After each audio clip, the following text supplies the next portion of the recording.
तर आपण पाहतोय दहशतवादी सैफुल्लाचे अत्यंत जहाल आणि भयंकर भाषणाचे व्हिडिओ समोर आले।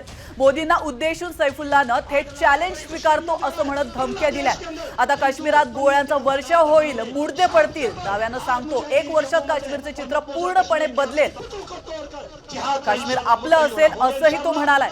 2 फेब्रुवारी 2026 ला काश्मीर आपलं झालेलं दिसेल असं बोलतानाचा दहशतवादी सैफुल्लाचा हा व्हिडिओ समोर आला।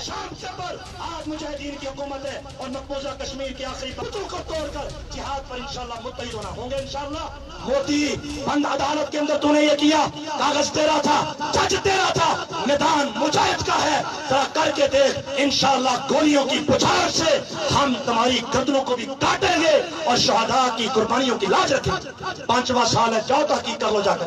मुझे क्या कश्मीर में अल्लाह ने क्या दिया, शहादा ने क्या दिया, जिहाद ने क्या दिया, हम गौर नहीं करते, जज्बात के अंदर आकर सिर्फ बातें करते हैं। 5वां साल है, अल्लाह की कसम ना एक कॉलोनी बना सके, ना बात कर सके, बल्कि मोदी को जाकर कहा कश्मीर में हमारी जानों को खतरा है, जब तक ये खतरा खत्म नहीं होता हम वहां आबाद होने के लिए तैयार नहीं। क्यों भाइयों, कश्मीर बहुत जल्द इंशाअल्लाह ला इलाहा इल्लल्लाह का कश्मीर बनने वाला है, बहुत जल्द बनने वाला है।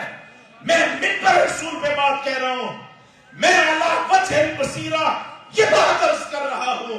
बहुत जल्द आप देखेंगे इंशाअल्लाह कश्मीर ला इलाहा इल्लल्लाह की जागीर है, कश्मीर ला इलाहा इल्लल्लाह की जागीर है।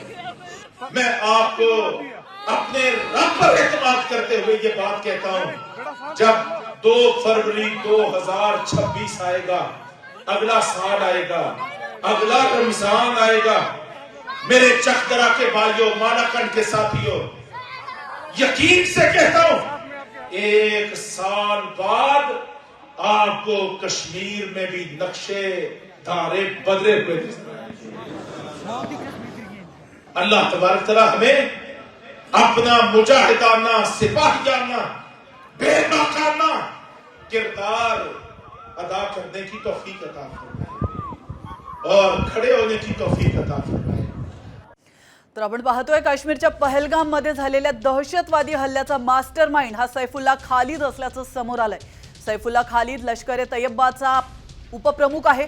तो सैफुल्ला कसूरी या नावाने देखील ओळखला जातो। तो भारताचा सर्वात मोठा शत्रू हाफिज सईदच्या खूप जवळचा मानला जातो। भारतातील अनेक मोठ्या दहशतवादी हल्ल्यांमध्ये त्याचं नाव देखील समोर आल्याचं पाहायला मिळालंय। सैफुल्ला नेहमीच आलिशान गाड्यांमधून प्रवास करत असतो, तर लष्कराचे दहशतवादी अत्याधुनिक शस्त्रास्त्रांसह त्यांच्या संरक्षणासाठी तैनात असतात। तो पाकिस्तानी सैन्याच्या सैनिकांना भडकवण्याचं काम देखील करत असतो।